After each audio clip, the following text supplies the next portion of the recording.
sure why. I'm trying to figure that out. I know why. All right, Coach. We'll start with an opening statement, and then we'll open up the questions. Okay.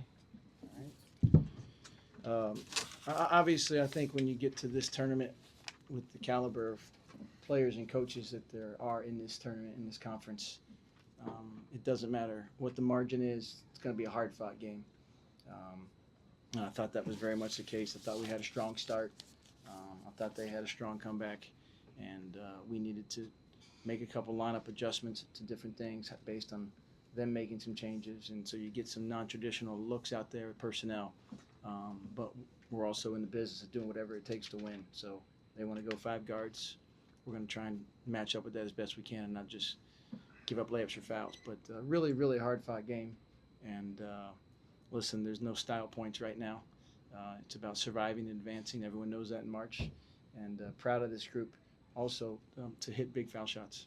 You know, if you followed us at all, some of you have, free throw shooting has not been something that we're going to get an award for at the end of the season based on our rankings, right? 350-ish, but 19 to 23 down the stretch. And had we not done that, I think there might be a different outcome. So really proud of the guys to step up and hit those free throws. Open up the questions.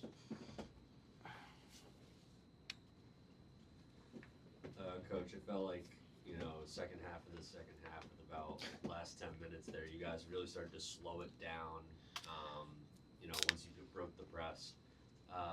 What was the reasoning behind that, and do you think that played a part in a little bit of their comeback? I think 2 things. One, we want to take the absolute best look we can. I think some of those looks we had, we're going to still continue to teach and learn from this as a team. We had some 2-on-1s that I would prefer us attack and go. We start to go and then we pull them out. And then at that point in time, all right, we're not going to tell them to go after they pull it out. So, yes, we want to burn the press and we want to attack and score. I do think we tried a couple times.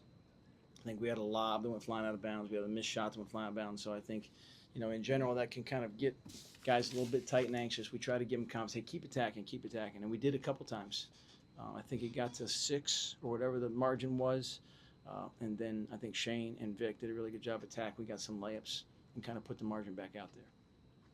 But yes, you're absolutely right. Not in the game plan to take it in. Like, if we're going, let's go. Like, let's be aggressive, and we need to work on that. Good question. Victor, Eli, 8 threes made in the first half, none in the second half. Obviously, you shot a lot more in the first half. I'm sure the press they were playing had a lot to do with it. But what did you guys see coming out of halftime that that made you need to adjust the offense? Right.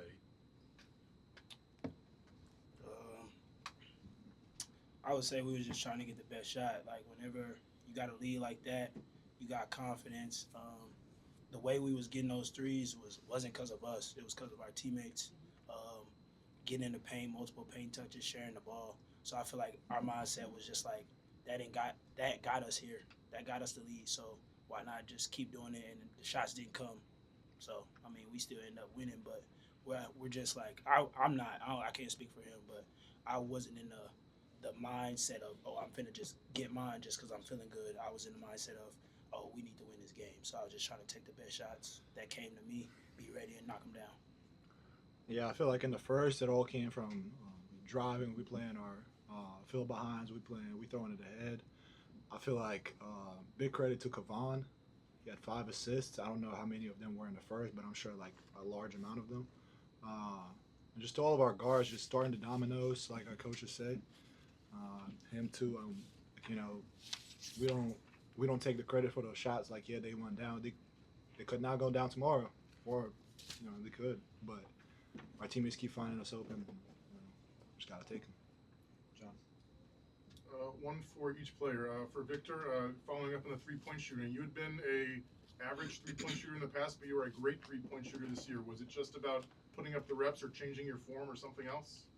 Well, I'll say God first, and then I've always been in the gym a lot. Like, I've been a hard worker my whole life. That's how I got to where I am.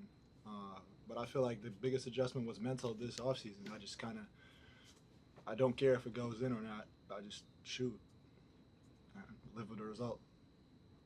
working great. And for Eli, I believe you've only made 12 free throws since New Year's Eve. Have you ever taken so many in a game, and how were you able to knock down 13 today? No, I have not. That's probably the most I've ever taken in a game. Just really just getting in the gym, just been in the gym all week. We shoot free throws in practice. It's just something that we do, and then I just try to, when I'm up there, just try to take myself back to a place that I'm comfortable and just knock them down for my team. Coach, asking about the front court. I know Garfield went out for a little bit. It looked like kind of like he landed on his wrist. Do you have any idea of what he's going to be like tomorrow? And then following up on that, can you talk a little bit about how Martin played today? Because I thought he was also fantastic. Yeah, let me work backwards with that just because I thought Martin started the game and has started in the lineup for us all season. And, when we've done that, we've done it for a couple different reasons, given GT's health history as well as just trying to manage minutes and his foul history. Today, I think Martin had maybe one of the better starts he's had for us throughout the season, stretching the defense. He continues to get in the gym and work on his perimeter shooting and then being active on the glass. So thrilled with Martin's continued growth and progress through the season and not just, hey, let me go in there and play a few minutes and get out. They had great energy. But I do think GT is playing at as high a level as he's ever played in his career. And the offense can get pretty simple when he's in the game. It's getting the ball and just let him direct traffic. I think today he got the ball maybe in not the spot we all would love it, but he just put it on his hip and told these two to go screen for each other and floated a pass and got a made three out of it. So he's playing like a point guard in the center position. But I think both those guys gave us big minutes. And then, there was a point in time, as you noticed, that, we really got banged up in this game. I know Vic has a couple big hits, Shane and GT. And there was a point in time where the momentum was changing and we were kind of in flux right there. So we had some non-traditional lineups. Also, Ralph Akuta came in there and had some minutes and made them score over us and had a big rebound. But, I think we'll be okay for tomorrow. I think there's a lot of adrenaline. It's March. But we certainly didn't get out of this game unscathed for sure. All set. Thanks, guys. That's it.